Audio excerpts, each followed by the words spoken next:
So the important thing is that we need to keep a track of what kind of relation exists between all the positions, right? So let's make it clearer now. Strong theism is narrower than weak theism.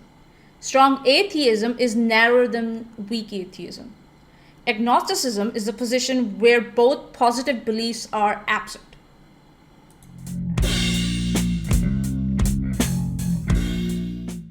Where the trouble is beginning now, in my opinion, is how the paper talks about these relations. It starts to speak as though moving from the strong case to the weak case is only a small semantic shift, when it's not. In fact, the shift from a narrow category to a broader one, that's what's happening, right? It's not a collapse. It's just an overlap, and it's not a, as I described earlier, the subalternations. The stronger position is true, the weaker position must also be true, but not the other way around. The simplest way to put it is, if I believe God does not exist, then yes, obviously I do not believe that God exists. So strong atheism implies weak atheism. Implies, right? The implication is fine, but the reverse doesn't follow. Somebody can fail to believe that God exists without positively believing that God does not exist. Absent might be a wrong word to use here. We could use like suspended instead of absent. And there's this also, then we go through strong theism sits inside weak theism, right? And strong atheism sits inside weak atheism. Agnosticism sits where the two weak categories overlap. Yeah, strong is a subset of weak. Yay! Intrigue knows what I'm talking about.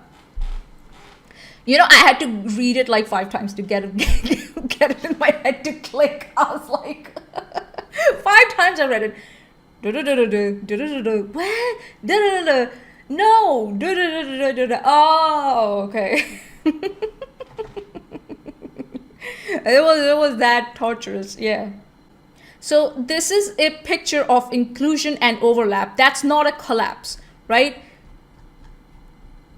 When we were going in the beginning, collapse would mean categories themselves have stopped doing distinct work. That's not what's happening here. It's an overlap, meaning two broad categories may share some of the same cases. That's what happened. That's what it would be.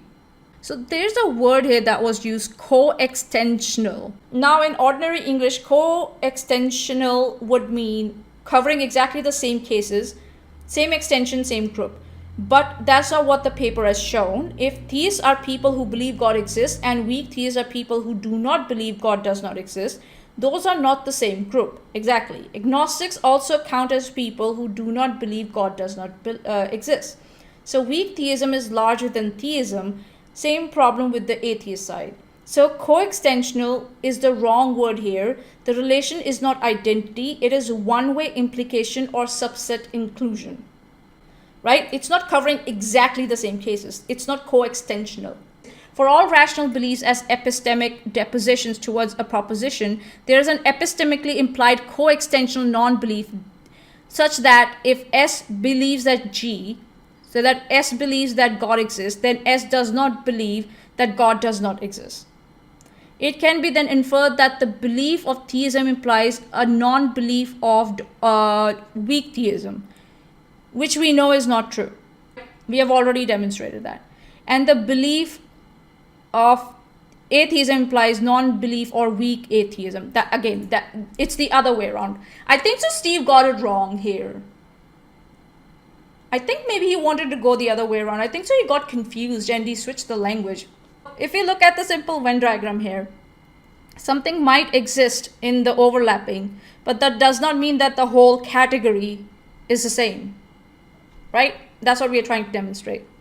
Coextensional is the wrong word here. The relation is not identity. It is one-way implication or subset inclusion. That's what it is, right? Whereas coextensional would mean covering exactly the same cases. The same extension, same group. That's not what it means. Co means same. Steve, English.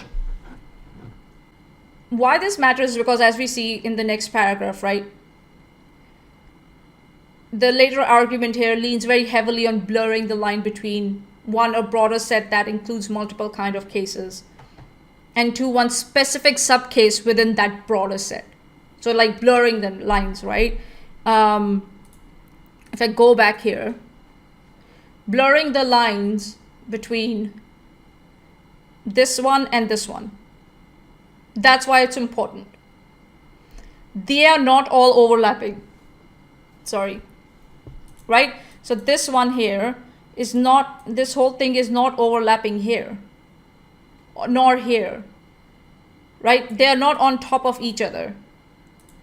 Nor it's like coinciding with this one, nor it's coinciding with this one. But that's what seems to be happening in the paper later. So the basic definitions, they are usable. The legitimate implications are also fine, but paper already has started sliding from A implies B to A and B are basically the same thing. That's not how it works, right? And that's a logical mistake that Steve has done, I think. And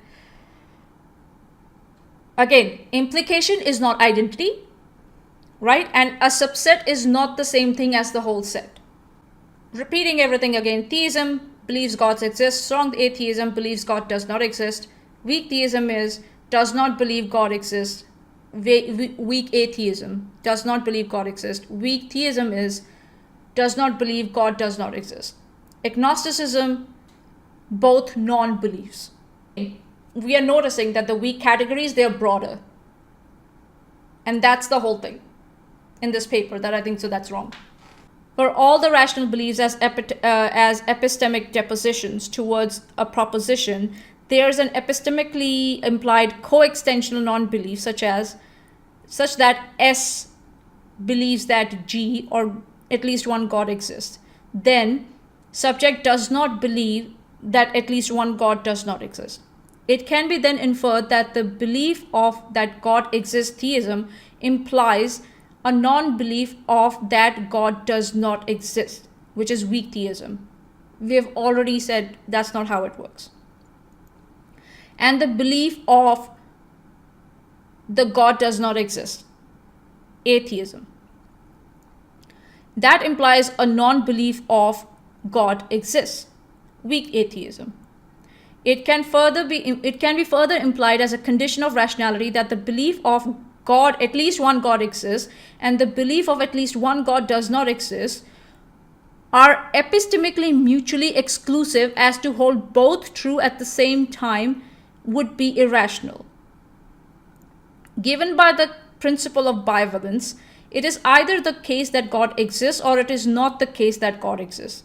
We can therefore say that beliefs of theism and atheism are contradictories in that if it is the case that God exists, then the theist belief is true and that atheist belief is false. And if it is not the case that God exists, then the theist belief is false and the atheist belief is true. Logically, since God must either exist or not exist, then it must be the case that either the theist belief must be true or the atheist belief must be true, as both cannot be true, nor both can be false. While positions of theism and atheism are contraries in that S can be theist and atheist or neither. So what Steve has done here is he has brought in another thing in here, which I think so is not related at all. It's whether God exists or not exists. That does, like, someone's belief. Again, this whole thing, whether who's a theist, who's an atheist, who's a strong atheist, weak atheist, it does not depend on whether God exists or not, because these are all belief positions, right? And whether someone's belief is true or false doesn't matter either. You see what's going on here? Why does it matter whether God exists or not exists? And why does it matter whether someone's belief is false or true? It shouldn't matter when you're trying to define what is a strong atheist or a weak atheist, or who's a theist, who's not a theist. That is entirely something separate. And he's conflated those two things here. Help me, am I making sense? We are talking about definitions, not whether a position is true or false. I thought, because what's the topic of the paper? Our presumption of atheism by the way of a Semitic Square of Opposition leads to a semantic collapse. This is about beliefs. Theism, atheism, this is all about beliefs. It's not about whether facts. Am I wrong?